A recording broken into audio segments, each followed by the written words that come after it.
보고서가 하나 나왔고, 잠깐만요. 이거 손절 때릴게요. 네, 손절할게요. 네. 이거 지금 유럽장이 곧 닫히는데요. 유럽장 닫힌다고 지금 얘들 막 올라가거든, 지금. 매수 주문이 체결되었습니다. 손절 쳐놓을게요.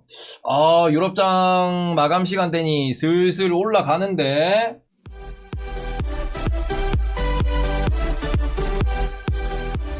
중국 뱅크 이슈가 지금 뭐냐 그러면은 중국의 은행들이 보고서가 하나 나왔어요. 어디서? 미국에서. 골드만삭스입니다. 뭐냐 그러면은 중국은 그냥 말 그대로 그냥 신용등급 혹은 그 투자 전망 강등이 떴어요. 요렇게 떴어요. 근데 지금 투자 전망이나 신용등급 같은 게 떨어졌다라는 점에서 어떤 근거로 떨어뜨렸냐 그러면은 첫 번째, 중국의 지방정부 부채 여전히 이게 이슈가 되고 있습니다. 지방정부 부채가. 또 한 가지 봅시다. 지방정부 부채나 아니면은 중국의 그 소위 말하는 건설, 국유 기업에 대해서 이 부채 문제가 이슈가 된다라고 하면은 한 가지 봅시다. 얘들 지금 채권이 중국은 어떤 식으로 지금 트렌드를 잡고 있어요? 중국의 지금 트렌드는 중국은 금리 인하하고 있어요. 중국 내부에서 지금 돈을 풀고 있는 중입니다. 그런데 여기에 기존 부채에 달러 표기 자산들이 없을까? 존재해요. 외인들이 투자한 부분이 존재합니다. 그리고는 외인들이 중국은 조작 경제 아니고요. 100% 조작은 아니죠. 한 100% 안에 10% 20%는 조작이 분명히 존재하겠으나 통계 자료 같은데 얘네들이 돈을 벌고 돈을 투자하고 이런 걸로 재무제표가 나오는 부분은 100% 조작은 불가능합니다. 없는 돈을 찍어내서 그 돈 가지고 갚을 수는 없잖아. 중국 같은 경우에는 중국이랑 사업을 해보시면은 재무제표를 손을 대긴 합니다. 실적을 손을 대긴 해요. 근데 그럼에도 불구하고 얘들은 돈에 엄청 밝아요. 근데 이 부분에서 지방정부 국유기업 이런 데 발생해 있는 쌓여있는 이 부채 같은 경우에 무슨 얘기를 하느냐, 이 부채 같은 경우에 이 얘기를 하죠. 달러가 어디로 갈 수 있냐. 미국 채권 시장이 활짝 열렸잖아.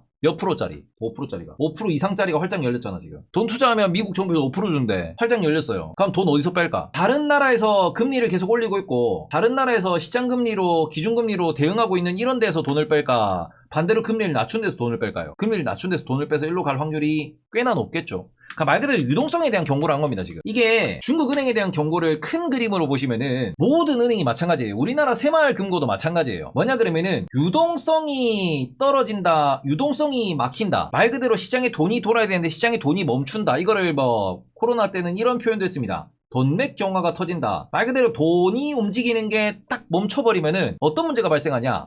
매일 우리는 어딘가에서 은행이 어딘가에 채권에다가 투자를 하고 이 채권에서 계속해서 뭔가 이자가 지급이 되고요. 이런 걸로 해가지고 또 다른 사람한테 또 이자를 지급을 하고요. 그럼 투자자겠지. 이런 부분에서 소위 말하는 중앙은행에서도 서로 이렇게 이자를 지급을 할 겁니다. 투자자한테 또 이렇게 이자를 지급을 하겠지. 계속해서 돈이 돌면서 이게 순환을 만들어내는 건데 돈맥 경화를 정말 쉽게 말씀드리면은 내가 집에 월세를 안 냈어. 나가라 그러겠지. 왜? 내가 세입자고요. 세입자가 월세를 내야 되잖아. 그럼 뭐 때문에? 소위 말하는 집주인은 어디다가 뭘 내야 돼? 은행에다가 대출 이자를 내야 돼. 근데 이게 멈추면 당장 내야 되는 게 여기 손해죠. 그리고는 이 부분에 있어서 나가가 나오는 거예요. 지금 시장은 어마어마하게 시스템화되어 있고 어마어마하게 복잡하게 얽혀있는 상황인데 이거를 은행과 집주인과 세입자가 아니고 채권자와 채무자와 은행 관계로 보더라도 이거는 돈이 안 돌기 시작하고 이자가 지급되지 않는다, 돈이 멈춘다라고 하면은 그러면은 소위 말하는 흑자부도도 터지는 거죠. IMF 때 많이 얘기가 나왔죠. 우리 지금 벌돈이 이만큼 남아있는데 흑자부도 터졌습니다. 유동성이 막힌다라는 거는 이런 의미입니다. 그리고는 이러다 보니 이 부분에서 걱정스러운, 우려스러운 부분이 뭐냐. 지금 이게 중국의 투자자들이 투자 자금을 막 이렇게 모아놓고 채권을 넣어놓고 이러고 있는 상황에서 그냥 말 그대로 투자자들이 돈 빼버리면 어떡하냐 이거지. 그럼 나머지 돈 메꿔놓을 수 있냐 이거지. 지금 중국 같은 경우에는 큰 그림으로는 이런 경제 체제를 구축하고 있습니다. 미국과 분리된 경제를 향해서 가고 있어요. 그런 관점에서 미국 채권에 대해 가지고 중국 내에서 지금 이렇게 막 계속 매도도 하고 있고 달러도 계속 팔고 있고 위안화로 다른데 막 결제도 계속 넣고 있고 중국과 미국이 경쟁하는 게 우리 눈에만 보이는 정치적 경쟁이 아니고 정말 풀뿌리에서부터 그 밑바닥에서부터 은행이 보유하고 있는 채권의 레벨에서부터 은행이 소위 말해서 달러 채권을 들고 있고 이러면서 이걸로 달러 이자를 받고 여러 가지를 합니다. 근데 그 베이스 은행이 어디 투자하냐 그 부분에서부터 건드는 게 그거거든. 우리나라도 지금 한국은행이 대부분은 자산은 달러를 들고 있잖아. 달러는 안전하다라는 그 베이스가 있으니까. 근데 중국은 지금 그걸 줄이고 그런 큰 그림에서 중국이 미국이랑 분리되고 있고 이 과정에서 위안화에 대한 신뢰도가 남아있을 수 있냐라는 거고 중국이 그래서 지금 단단하냐 그러면 중국도 지금 불안하지. 중국 경기 침체에다가 금리를 낮춰도 소비가 안 돌아오고 있는데 그러면은 이게 소위 말해서 은행들에 대해서 대출 이자들이 연체가 될 수 있고요. 그런 연체들이 올라오면은 은행이 부실해질 수 있고요. 근데 이 부분에서 은행의 부실도가 과연 글로벌 기준에서 혹은 글로벌 투자자 관점에서 안전하다라고 여길 수 있냐라는 이런 부분에서 골드만삭스가 지금 투자 의견에 대해서 혹은 앞으로의 전망에 대해서 부정적인 보고서를 냈습니다. 그러니까 제가 계속 말씀드리는 게 미국은 안전하다. 미국은 좋다. 어디를 조심하라. 유럽, 중국, 한국을 조심하라. 한국은 구조적 문제 때문이에요. 가계부채 문제 때문에. 그러니까 한국이 시스템적으로 일본처럼 아주 단단하게 엮여있나 그러면 그건 아니거든. 일본이 그런 거는 잘해. 그런 거는. 그러니까 이게 특히 뭐 원자재가 많이 나는 캐나다, 사우디, 호주 이런 데는 뭐 크게 걱정할 필요 없습니다. 동남아는 몇 군데 터져도 그렇게 경제 규모에 뭐 걱정 문제는 안 돼. 그런데 이런 부분에서 유럽, 특히 뭐 영국 이런 데 하나 잘못 터지면은 문제가 될 수 있는 거고. 이 부분에서 지금 중국에 있는 상업용 부동산에 연계되어 있고 지역 정부에 연계되어 있는 이 공산당이 관리하는 은행들에 대해서 얘들 위험한 것 같은데라는 이야기를 한 거죠. 한국 마찬가지입니다. 누구? 지금 새마을금고 관련돼가지고 별로 이거 외신에서 주목은 안 하고 있지만 우리나라에서도 크게 문제시하고 있죠. 우리나라 강원랜드 때랑 비슷한, 강원랜드란다.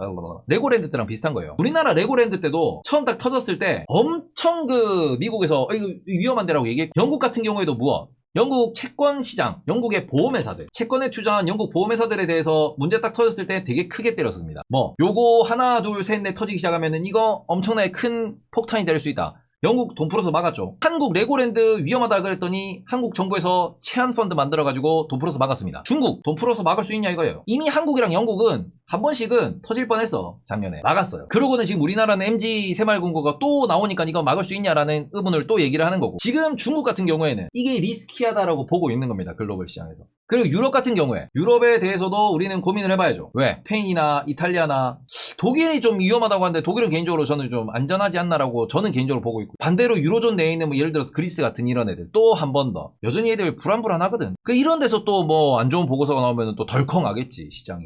그러니까 이런 어찌 보면은 그 소위 말하는 미국 경제지표, 미국 경기 상황, 미국 나스닥 빅테크 이런 것만 우리는 계속 보고 있는데, 그럼에도 불구하고 이번 주 통수는 유럽 경기 침체에 중국 은행 이슈가 전 세계 지금 글로벌 증시 때린 거잖아. 지금 아까도 보여드린 유럽만 작살난 게 이것 때문이거든. 유럽이 쭉쭉 밀리고 있는 게 이것 때문이거든. 그러니까 이런 부분에서 계속해서 지금 더 가고 싶은 거 맞아. 지금 유럽장 다 끼니까 제가 바로 손절 때렸는데 이 냄새가 수상하다, 거래량이 수상하다 그래서 이 손절 때린 거잖아. 위장 볼 때는 냄새는 기가 막히게 맡아. 이게 뭐 아시다시피 참 이게 자랑 같긴 하지만 손절 제대로 잘 때렸지. 그리고 롱을 잡았어야 되는데 껄무새가 됐고, 그래서 나스닥은 양전했네요.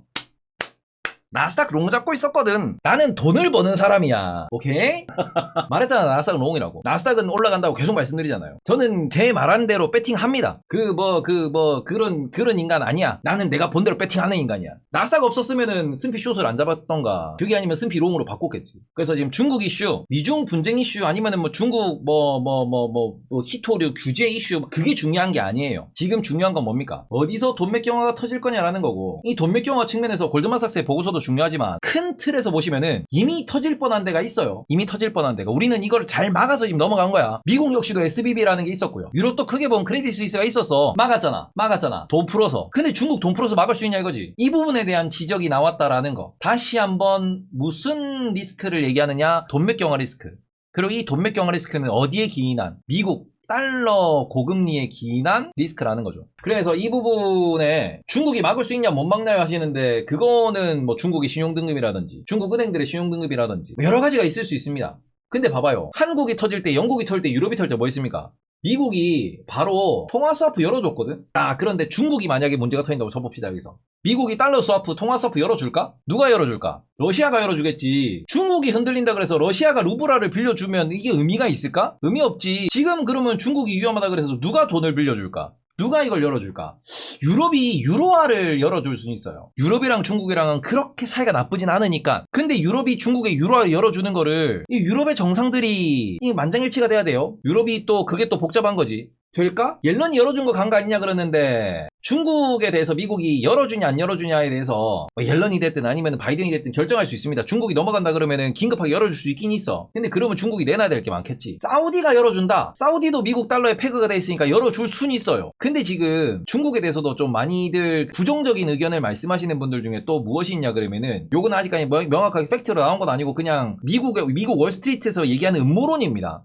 홍콩 달러가 미국 달러랑 페그가 돼 있어. 1대1이야 얘들은. 동일한 기준금리, 동일한 가치를 갖고 있어요. 그래서 홍콩은 미국이 1달러 뭐 이거 금리 올린다 금리 낮춘다 그러면은 얘들 올린다 낮춘다 해서 똑같이 움직인단 말이야. 근데 지금 월스트리트에서는 무슨 옵션 배팅을 사람들이 올해 연초에 했냐 그러면은 작년이지. 미국이 기준금리 이렇게 올렸어. 홍콩도 기준금리 이렇게 올라갔어. 그럼 여기서 한 가지 아이러니가 발생합니다. 홍콩과 중국은 같은 경쟁권이야. 근데 중국은 기준금리를 낮췄지. 금리차가 발생해. 그럼 단순히도 이렇게 볼 수 있어요. 저금리 위안화 대출 받아가지고 홍콩에다가 고금리 예금 예치해버리면 어떻게 될까 이거. 지금 항생에 있는 은행들에 대해서 리스키하다라고 이야기하는 부분도 여기 이것도 이걸 1조 아는데 홍콩에 있는 은행들이 달러가 계속 유출되는 거야. 어디로? 중국으로. 그럼 홍콩 달러의 가치가 미국 달러랑 1대1로 이게 유지되기 위해서 여러 가지 자산을 팔고 여러 가지 달러를 땡기기 위한 여러 가지 수단을 써야 돼요 지금. 왜? 일로 달러가 들어가 버리니까. 이것도 하나의 큰 흐름이에요. 그러니까 이거는 아직까지 음모론 수준입니다. 홍콩에 있는 은행들이 뭐 이런 부분에 있어가지고 뭐 여러 가지 뭐 국제 결제 시스템을 들고 있으니까 이게 정말로 홍콩이 방어를 못할까라는 의문을 남아있는 상황이긴 한데 어쨌든 이걸 말씀드린 이유는 뭐냐 그러면은 지금 홍콩이라고 하는 이 경쟁권에 대해서 미국에서 월스트리트가 공격하는 흐름도 시나리오도 나오고 있습니다. 이게 지금 뭐가 많다니까 이게. 중국 딱 했을 때 아주 경제라는 게 복잡하게 얽혀있는 상황이다 보니 이게 중국이랑 중국 위안화랑 홍콩 달러랑 왔다 갔다가 자유롭진 않아요. 근데 이거를 계속해서 돌리는 케이스도 있을 거 아니야. 얼마나 돈에 밝은데 애들이. 근데 이렇게 되면 망하는 거 홍콩이 망하는 거야. 홍콩이 망하면 중국은 괜찮을까? 금융의 중심지인데? 그래서 결국에는 홍콩 달러가 미국과의 팩을 유지하지 못할 것이다 라고 이야기한 사람이 있습니다. 그게 누구? 그 빌 에크먼. 실제로 빌 에크먼이 엄청 유명하잖아. 이거 배팅했었어요. 지금도 배팅하고 있을걸? 풀었다는 얘기는 없으니까. 뭐 미국 달러로 홍콩 달러 숏 때렸어요. 패그 풀릴 거다. 근데 웃긴 게 뭔 줄 알아? 패그가 안 풀리면은 얘는 본전이야. 풀리면 대박이야. 근데 에크먼 씨가 뭐 하신 분이냐? 코로나 때 하락 옵션에다가 배팅 때려가지고 4조 번 사람이잖아. 이게 100억? 1000억으로 4조 벌었다던가? 100억으로 4조 벌었다던가? 적지 않은 돈을 배팅한 거 맞는데 그걸로 완전 잭팟을 터트린 인간이에요. 빌 에크먼이. 근데 이런 인간이 얘기하는 걸 보니 좀 더 소름 돋긴 하죠. 빌 에크먼이 홍콩 달러에 지금 이 숏배팅 때린 지가 꽤 됐어요. 이거를 중국이 막을 수 있냐 없냐? 모르지. 미국이 손을 내밀 수도 있는 거고 유럽이 손을 내밀 수도 있는 거고 그거는 터져봐야 아는 겁니다. 왜? 터지면 다 골로 가니까. 터진다라고 이야기하는 게 아니야. 여러 가지 터질 옵션들이 존재하고 그 중에서 우리는 항상 무슨 냄새를 맡느냐가 중요하다라는 거지. 그래서 결론 정리하면 중국이 위험하냐? 중국도 위험하고 영국도 위험하고 여전히 한국도 위험하고요. 여기 유럽의 몇 개 국가 특히 스페인과 이탈리아도 위험합니다. 위험해요 얘들. 그리고는 이거는 글로벌 경제에 큰 영향을 미치는 국가들이고 작은 국가 기준에서 터키 위험합니다. 아르헨 이미 넘어갔어요. 터키도 이게 반쯤 넘어갔어. 이집트 이미 IMF 선언했고요. 우크라이나는 전쟁이니까 뭐 말할 것도 없고요. 그리고는 뭐 온두라스라든지 아니면 스리랑카라든지 아니면은 뭐 파키스탄 이미 다 넘어갔어. 다 배째라 했어. 얘들 지금 얘네들이 계속해서 데미지를 플러스 시키고 있는데 이게 세계 경제를 망가뜨린 애들은 아니야. 근데 이 위에 있는 애들은 한 놈만 터져도 세계 경제가 휘청해. 그래서 중국 박살나게 미국이 두지는 않는다. 맞죠? 근데 그 타이밍이 미국이 개입하는 타이밍이 좋을 것이냐. 이게 다른 나라들은 정보가 공개돼 있고 내 좀 살려줍시오 할 수 있는데 중국은 끝까지 그 도움은 필요 없고 꼭 이럴 수도 있는 거라. 좀 애매하다고 생각을 합니다. 다시 보기 좀 잘라놓도록 하겠습니다. 네. 중국이 위험하다. 이것보다 더 중요한 것.